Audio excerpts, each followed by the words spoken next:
अस्सलाम वालेकुम students. Functional analysis के प्रीवियस लेक्चर में हम कंप्लीट मैट्रिक्स स्पेसेस के बारे में पढ़ रहे थे। हमने उसकी डेफिनेशन की थी और उसके एग्जांपल सॉल्व किए थे जिसमें आर एन को कंप्लीट स्पेस प्रूव किया गया था। आज की लेक्चर में हमने एल इनफिनिटी को कंप्लीट स्पेस प्रूव करना है। और एल इनफिनिटी होती क्या है? Space of all bounded sequences. मतलब इसमें जो भी तो होते हैं सीक्वेंस की स्पेस है ये।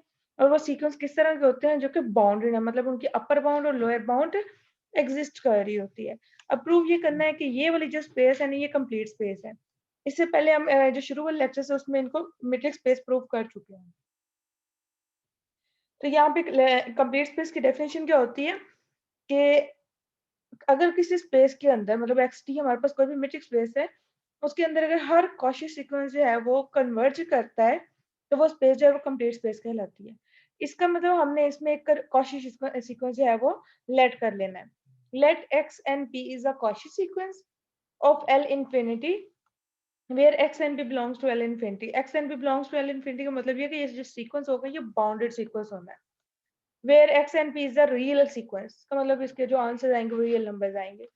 देयर एग्जिस्ट, अगर वो बाउंडेड सीक्वेंस है, there exist n naught belongs to capital N such that for all pq greater than or equal to n naught d of x np x nq is less than epsilon।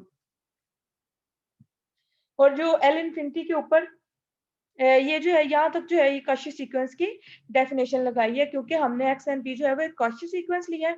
तो ये हमने एक Cauchy sequence की definition लगा दी कि D of x and P x and Q जो है उस वो लेस देन होगा एप्सिलॉन से। अब एल इनफिनिटी के ऊपर जो है मैट्रिक्स स्पेस किस तरह की डिफाइन होती है? वो सुप्रीमम वाली होती है। Supremum of mod x n p minus x n q ये डिफाइन होती है एल इनफिनिटी के ऊपर स्पेस। ठीक है, अब ये किसके इक्वल होगी? मतलब हम इसको ये लिखेंगे ना, d of x n p minus d of x n q. यहाँ से ये वाली जो चीज है हम यही लिखते हैं ना कि ये मैट्रिक्स स्पेस जो है एल इनफिनिटी के ऊपर ये वाली डिफाइन है कि D is equal to supremum होएगा। तो काशी सीक्वेंस की डेफिनेशन से जब ये डी जो है वो एप्सिलॉन से लेस है, तो इसका मतलब ये सुप्रीमम भी एप्सिलॉन से लेस होगा। ठीक है, सुप्रीमम का मतलब क्या होता है? किसी भी सेट का सुप्रीमम क्या होगा? उस सेट की जो हाईएस्ट वैल्यू होती है, या ये कह लें कि ऐसी वैल्यू जिससे सेट के तमाम एलिमेंट्स जो है वो लेस हो, वो वैल्यू सुप्रीमम कहलाती है। तो अब अगर हम यहाँ पे कोई आई ले लें जो कि एन से बिलोंग करता है और एन की जगह पे हम आई आई लगा दें, तो जाहिर है वो वाली वैल्यू जो है वो इस सुप्रीमम से लेस होगी, क्योंकि ये वाला जो है ये सुप्रीमम है उस पूरे सेट का। और अगर हम कोई एक वैल्यू लेते हैं तो वो उस सेट से लेस होगी, मतलब वो उस सुप्रीमम वाले एलिमेंट से लेस होगी। और इक्वल भी हो सकता है यही सुप्रीमम वाला आंसर आ रहा हो, और हो सकता है ये उससे छोटा नंबर हो। और फिर क्या होगा? अगर सुप्रीमम एप्सिलॉन से लेस है तो इसका मतलब ये वाला एलिमेंट भी एप्सिलॉन से लेस हो जाएगा। तो ये हमारे पास आ गया x i p minus x I Q mode is less than epsilon, और ये डेफिनेशन बन जाती है कॉची सीक्वेंस की। हम कॉची सीक्वेंस को इस तरह से डी की फॉर्म में भी लिख लेते हैं और ये ऐसे मोड की फॉर्म में डिफरेंस लिख के भी लिखते हैं। ठीक है, then x i p is Cauchy sequence for all i belongs to N. Now x i p is Cauchy sequence in R. ठीक है, ये कॉची सीक्वेंस है रियल स्पेस के अंदर। और रियल स्पेस जो है, रियल नंबर जो है वो एक कंप्लीट मैट्रिक्स स्पेस है। इसका मतलब क्या हुआ कि रियल स्पेस के अंदर हर कॉची सीक्वेंस जो है वो कन्वर्ज करेगा। तो इसका मतलब क्या हुआ? X i p is convergent. तो अगर वो कन्वर्ज कर रहा है, जाहिर है फिर वो किसी ना उसी मैट्रिक के अंदर किसी पॉइंट को कन्वर्ज कर रहा होगा। वो पॉइंट हम ले लेते हैं एक्स आई। और अगर वो एक्स आई को कन्वर्ज कर रहा है तो कन्वर्जेंस की डेफिनेशन लगाई है, there exists k belongs to n such that for all p greater than or equal to k d of x i p x I is less than epsilon by 2। ठीक है, ये हमने कोई positive number लेना होता है जो कि ग्रेटर देन 0 हो। ठीक है, और यहाँ से आगे हमने ये इसको मोड की फॉर्म में लिख लिया, तो ये आ गया x i p minus x I mode is less than epsilon bye 2। यहाँ तक जो है वो कन्वर्जेंस की डेफिनेशन लगाई है और फिर इसी को एक दूसरे वे में लिख दिया है मोड के फॉर्म में। और फिर दोनों साइड्स पे सुप्रीमम लिया है, ये कोई कांस्टेंट नंबर है, इसका सुप्रीमम यही वाला आ जाना है और इस सेट की तरफ सुप्रीमम आ जाएगा यहाँ पे। ठीक है, और एप्सिलॉन बाय 2 जो है वो एप्सिलॉन से छोटा नंबर है, मतलब 1/2 जो है वो लेस देन 1 है ना, इस तरह एप्सिलॉन बाय 2 जो है वो लेस देन है एप्सिलॉन से। नेक्स्ट देखिए ये जो है x i p minus x i, ये मैट्रिक्स बन जाएगी मतलब रियल नंबर्स में d of x p x बन गया और लेस देन आ गया एप्सिलॉन से। और यहाँ पे एक्स जो है ये इन्फिनिट टर्म्स का एक सीक्वेंस है जो कि बाउंडेड है।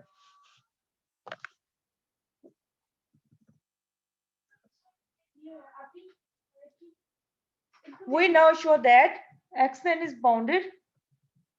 हमने ये शो करवाना है कि ये हमारा एक्सन जो है ये बाउंडेड है, क्योंकि अगर हम बाउंडेड हमने एक्स एन पी जो लिया था वो हमने लिया था काशी सीक्वेंस है, उसको कन्वर्ज प्रूव करवाना है। और अगर हम बाउंडेड भी करवा देते हैं ना तो भी कन्वर्जेंट होगा। मतलब एक थ्योरम है कि every bounded sequence is convergent sequence in matrix space. ठीक है, तो यहाँ पे क्या आ जाएगा एक्स एन का मॉड, ये लिया हमने, इसको बाउंडेड शो करवाना है। तो ये हमने इसमें एक्स एन पी को माइनस पी किया और इसमें प्लस बी किया।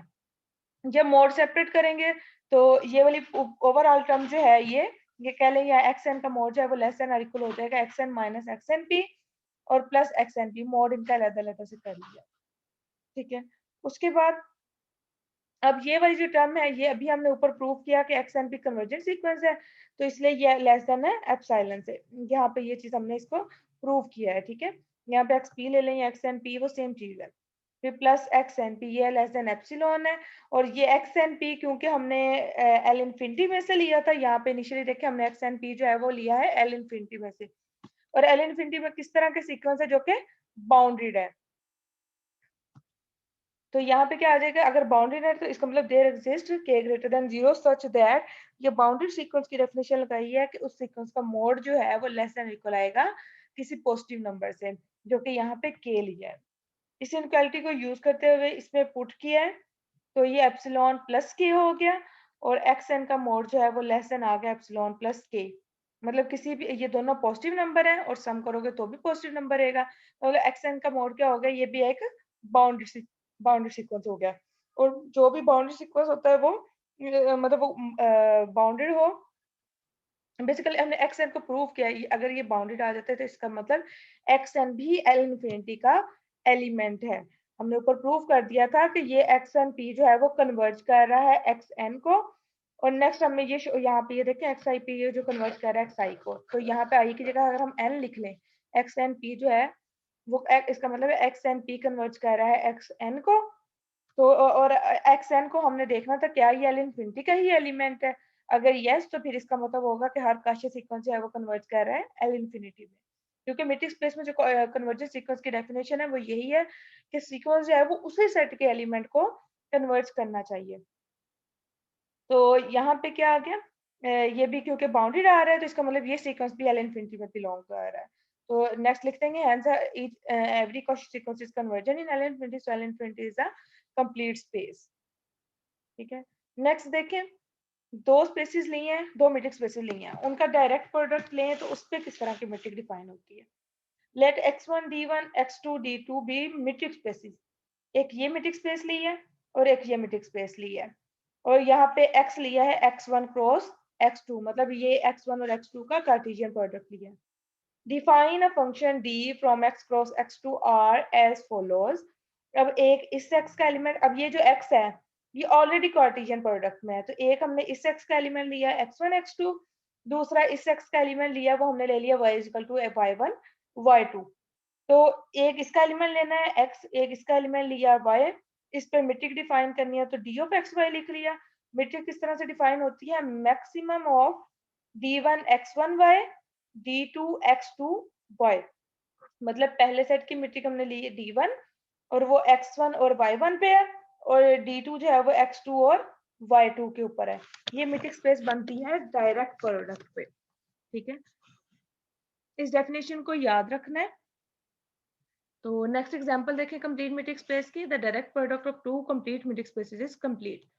टू कंप्लीट मैट्रिक स्पेसेस मतलब कि जो हमने इनिशियली स्पेस लेनी है यहाँ पे जैसे x और y ली, तो ये कंप्लीट स्पेसेस हैं। प्रूव ये करना है कि इनका जो डायरेक्ट प्रोडक्ट है वो भी एक कंप्लीट स्पेस है। Let x d1 and y d2 be two complete spaces। We want to show that x cross y is complete। ठीक है, कंप्लीट शो करवाने के लिए हमने क्या करना है, हमने इसका एक कॉची सीक्वेंस लेना है और प्रूव करवाना है कि वो कन्वर्जेंट है। Let alpha n is equal to x and y n, मतलब एक अल्फा n सीक्वेंस लिया। अब अगर इसमें से सीक्वेंस ले रहे हैं तो सीक्वेंस की टर्म किस तरह की होंगी, एक इस सेट का एलिमेंट होएगा और एक इस सेट का। तो अगर सीक्वेंस ले रहे हैं तो एक इस सेट का सीक्वेंस आएगा और एक इस सेट का आएगा। तो alpha n is equal to x n y n order pair की फॉर्म में आएंगे क्योंकि यहाँ पे कार्टेशियन प्रोडक्ट है। ये हमने लेट कर लिया कि ये कॉची सीक्वेंस है एक्स क्रॉस वाई में। प्रूव ये करना है कि ये जो सीक्वेंस है ना ये कन्वर्ज करता है एक्स क्रॉस वाई के ही एलिमेंट को। अब नेक्स्ट यहाँ ये सारी एग्जांपल जो है ना वो सेम है, सेम क्राइटेरिया यूज हो रहा है कि आपने एक कॉची सीक्वेंस लेना है, फिर डेफिनेशन लगानी है कॉची सीक्वेंस की, देन उस साइड पे जो मीट्रिक डिफाइन होती है वो ले लेनी है, उसकी डेफिनेशन के अकॉर्डिंग सॉल्व कर देना है। तो अब कॉची सीक्वेंस की डेफिनेशन लगाई है, there exist n naught belongs to N such that for all m n greater than equal to n naught. तो इसकी क्या डेफिनेशन हो जाएगी कि अल्फा एम और अल्फा एन का डिस्टेंस जो है वो लेस देन होता है एप्सिलॉन से। तो अभी हमने ऊपर पढ़ा कि डायरेक्ट प्रोडक्ट के ऊपर मीट्रिक किस तरह की डिफाइन होती है। हमने इसके दो एलिमेंट्स ले लेने होते हैं ना, एक एक्स और एक वाई। जैसे यहाँ पे डेफिनेशन में लिया हमने इस एक्स क्रॉस एक्स का एलिमेंट लेना है एक्स वाई। तो यहाँ पे चूंकि हम सीक्वेंस ले रहे हैं तो यहाँ पे डी अल्फा एम और अल्फा एन आ जाएगा, ठीक है, लेस देन आएगा एप्सिलॉन से according to definition of Cauchy sequence. Cauchy sequence की अगर डेफिनेशन आपको नहीं याद तो प्रीवियस लेक्चर्स में आप उसको देख सकते हैं। अब इसके ऊपर मीट्रिक किस तरह की डिफाइन है, maximum of d one x m x n और d two y m y n. ठीक है, मतलब कि एक आपने एक्स का एलिमेंट लेना है और एक डी वन के अंदर आपने दोनों एक्स के एलिमेंट लेने हैं और डी टू के अंदर दोनों वाई के एलिमेंट लेने हैं। जैसे यहाँ पे देखें पहले एक्स में से ये क्या आया था एक्स वन वाई वन, मतलब कि पहला पहला एलिमेंट, मतलब कि पहले एक्स में से डी वन के अंदर। फिर डी टू मीट्रिक किस पे डिफाइन थी, वो जो सेकंड एलिमेंट है ऑर्डर पेयर का सेकंड एलिमेंट है, मतलब सेकंड सेट में से लिया था। ठीक है, तो यहाँ पे भी क्या किया, डी वन जो है वो पहले सेट के एलिमेंट पे डिफाइन है मीट्रिक और डी टू जो है वो सेट टू के एलिमेंट पे डिफाइन है और सेट हम दूसरा हमारे पास सेट कौन सा है वाई। तो इसके अकॉर्डिंग ये d alpha n is less than epsilon है, तो ये पूरी भी लेस देन हो जाएगी एप्सिलॉन से। ठीक है, अब हम लेट कर लेते हैं कि ये वाला सेट है ना मैक्सिमम वाला, हम लेट कर लेते हैं इस पूरे सेट का मैक्सिमम जो है वो डी वन है, मतलब डी वन एक्स एम जो है ये इसका मैक्सिमम है। ठीक है, ये हम लेट कर लेते हैं।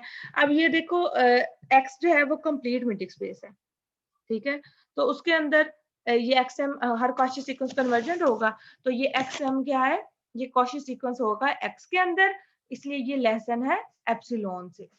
ठीक है, या ऐसे देख लें इसको कि अगर इस सेट का मैक्सिमम जो है वो हमने लिया है d one x m x n और यहाँ से देखें इस पूरे सेट का मैक्सिमम जो है वो लेस देन आ रहा है एप्सिलॉन से।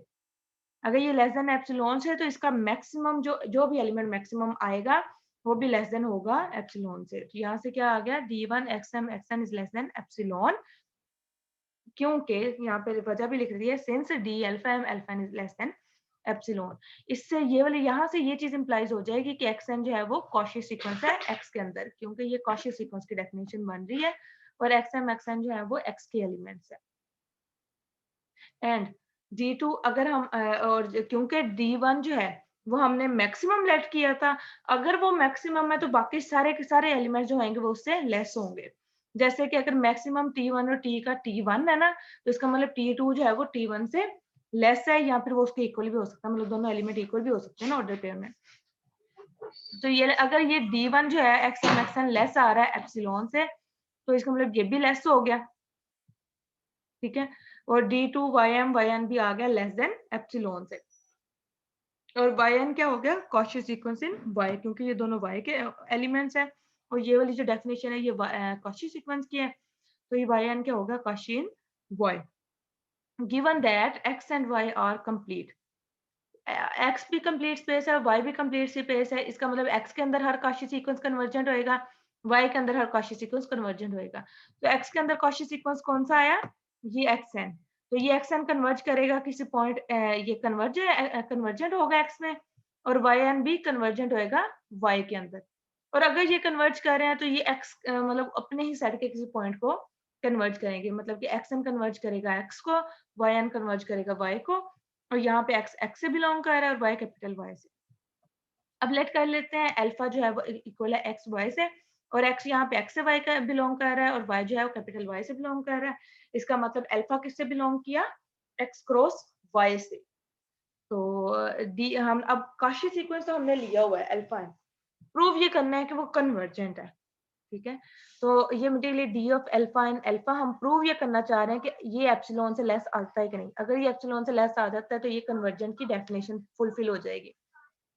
मैक्सिमम D1 एक्सन यहाँ पे D of alpha and alpha की डेफिनेशन लगाई डायरेक्ट प्रोडक्ट के ऊपर, क्या आएगी? Maximum of D1 x n x, मतलब पहले D1 जो है वो मैट्रिक्स जो है वो x के एलिमेंट्स पे डिफाइन होती है और D2 जो है वो सेकंड y के एलिमेंट्स पे डिफाइन होती है।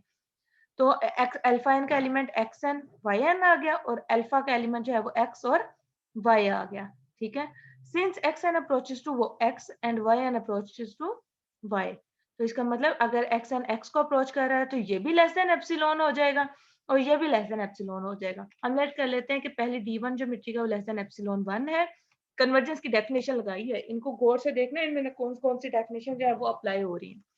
इसी तरह से D2 आ जाएगी क्योंकि y अप्रोच करता है y को, तो इसके ऊपर जो मैट्रिक्स डिफाइन होगी वो किसी एप्सिलॉन से लेस आ गई और उसको हमने एप्सिलॉन 2 का नाम दे दिया।